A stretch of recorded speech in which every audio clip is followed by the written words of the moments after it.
但係好明顯就係話喺當時咁樣做法就係我已經開始諗通少少嘢，覺得就係話我真係冇乜必要咁執着自己嘅權位啊！難聽多句，如果呢6個人都離開我嘅時候，連寶永都已經完全捨手退出嘅時候，其實我呢個皇明帝國首相又算得係咩呢？咁所以就係義律佢提出嘅呢一個加入一啲嘅民主成分，即係搞法律、搞民主呢。咁其實係慢慢想將我嘅權去分散翻出嚟。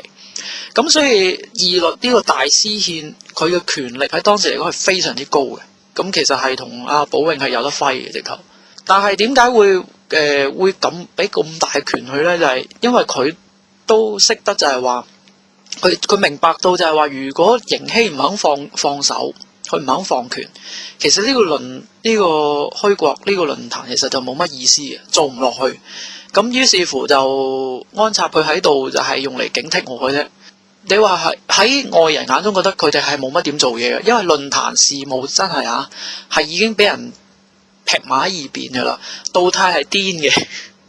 杜泰係癲嘅，佢幫你唔到啲乜啊？嚴峰又已經覺得意興闌珊啦。咁你論壇又冇人，就算佢發一啲綜合貼，你都冇人討論嘅時候，咁其實佢又覺得，咁落去都冇意思啦。咁所以就啲嘢唔理噶啦。咁其他人就食花生睇好戲嘅啫，即係睇下王明點死嘅啫。咁特別好似頭先即係喺琴日節目所講就係話謝傑峰嗰啲類，其實大家鬥小氣嘅啫，佢哋都好小氣，我又好小氣，因為大家喺度互相喺度監視下對方睇下有啲咩出錯喺度笑佢咁嘅啫。咁所以就喺嗰陣時開始咧，就有個咁嘅情況啦。咁係啦。咁呢度有個細節嘢，好似係唔係後來嘅。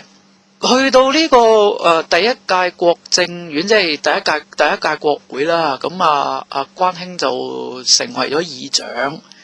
咁但係咧，其實點解會請辭咧？唔係，其實呢度要澄清嘅，唔係關興俾人炒嘅，係關興自己辭職嘅。係啦，點解會辭職咧？咁其實如果你記得嘅話呢，就應該係去到10年8月中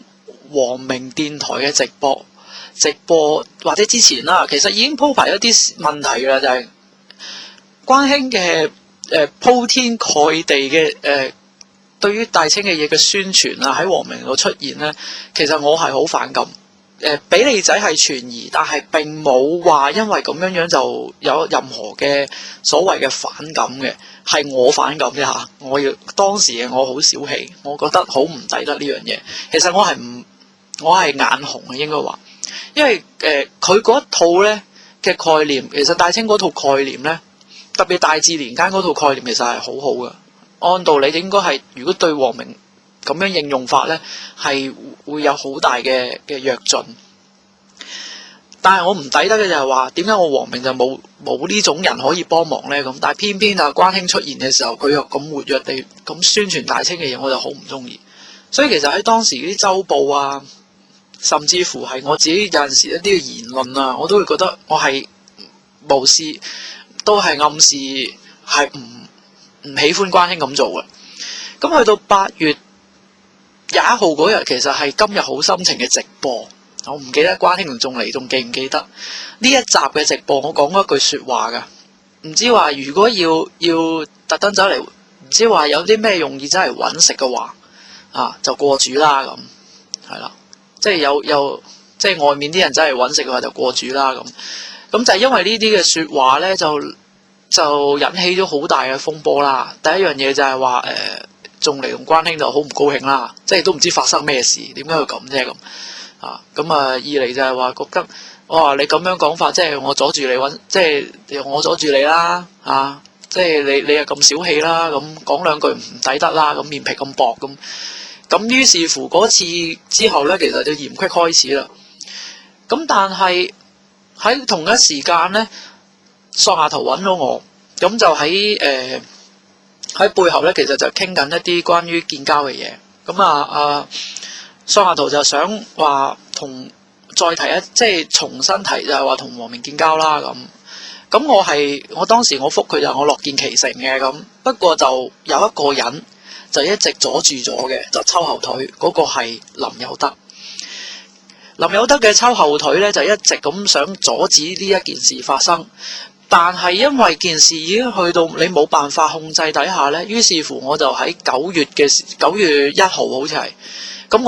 我就休假。嗰件事因為太因為嗰陣時小祖村就話啦，如果你係執意要同大清建交，佢就唔撈啦。咁而我又點呢？咁我幫佢又唔係，唔幫佢又唔係，係嘛？我想留佢，但係佢又咁樣做，但係我又想幫黃明，我又唔想因為佢阻住晒咁，因為我都覺得自己係個阻掟嘅人啦。佢咁樣做，咪又係咁阻掟。好啦，咁跟住呢，我就放假咯，我就將個首相位調俾杜太去署任咯。當時啲人都唔明啊，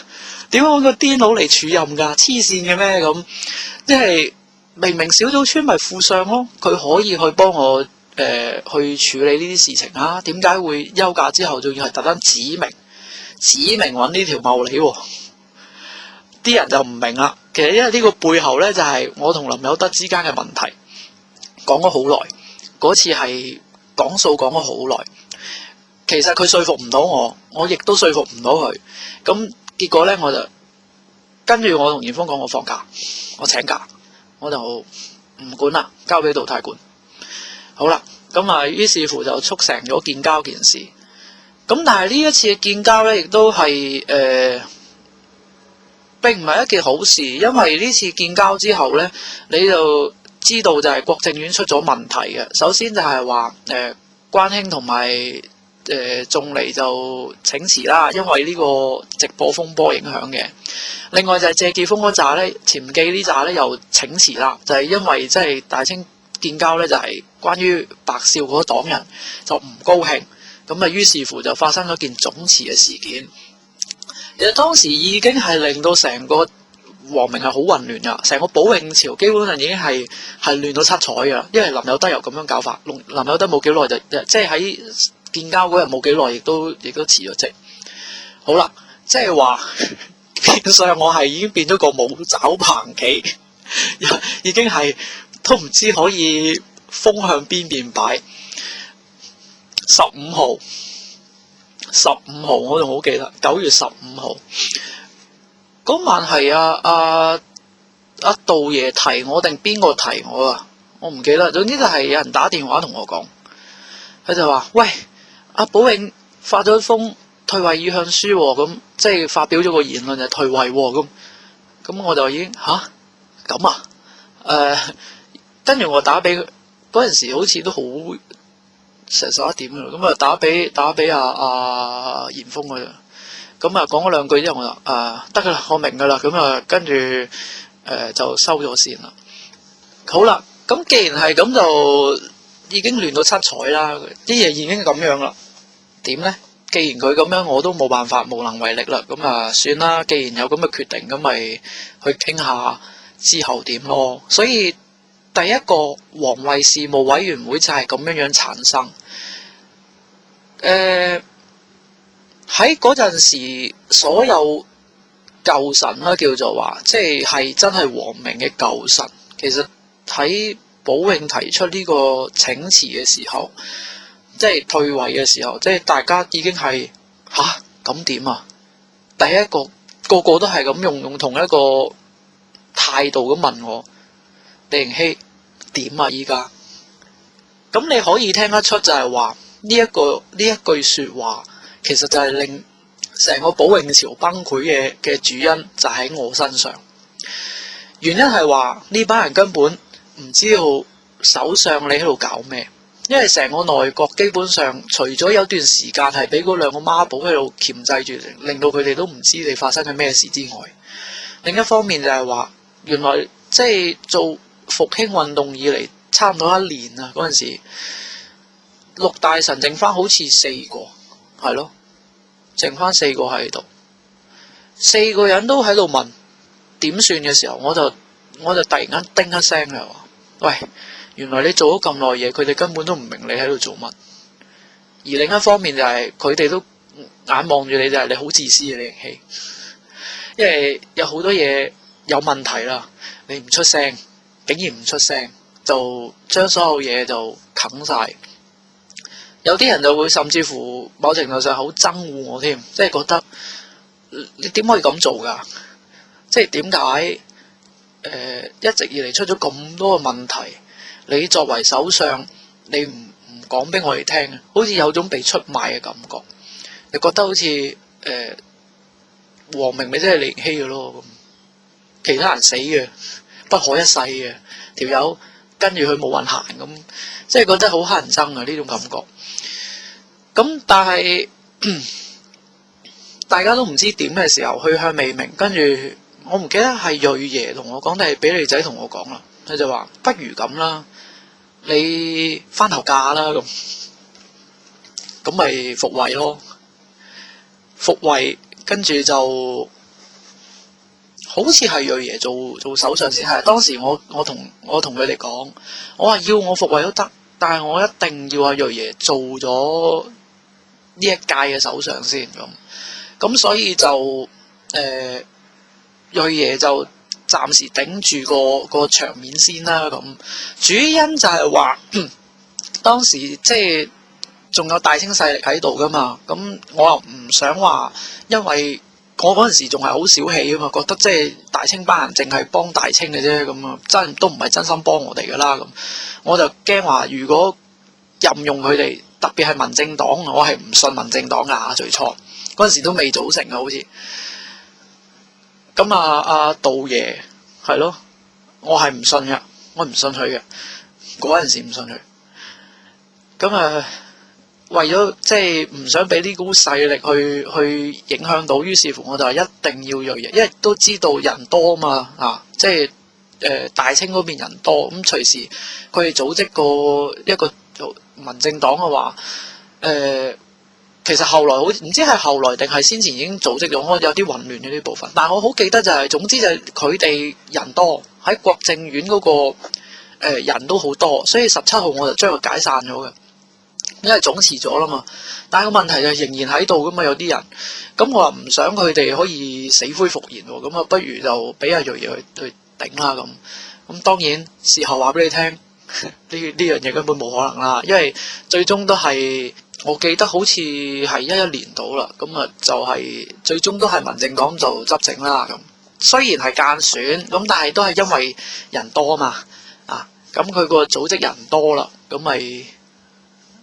間選咯，咁係咯，咁呢個就係回應翻關兄，即係先前佢唔記得咗呢部分，佢以為係自己俾人炒，唔係啊，係總辭事件發生之前，你好似已經冇做啦，跟住就發生總辭事件，總之成個保永朝嘅晚期，其實係一個已經面臨崩潰嘅狀態，應該話呢個過渡性質嘅朝代，其實本身已經係存在住好多嘅矛盾。一方面就係話，有新人加入嘅時候，佢哋嘅諗法同我呢一個純粹係我呢個個人嘅諗法係完全唔一樣，兩回事。咁變咗呢一種嘅衝突，其實係好明顯嘅。咁而以前我就想左右逢源去挖角，點知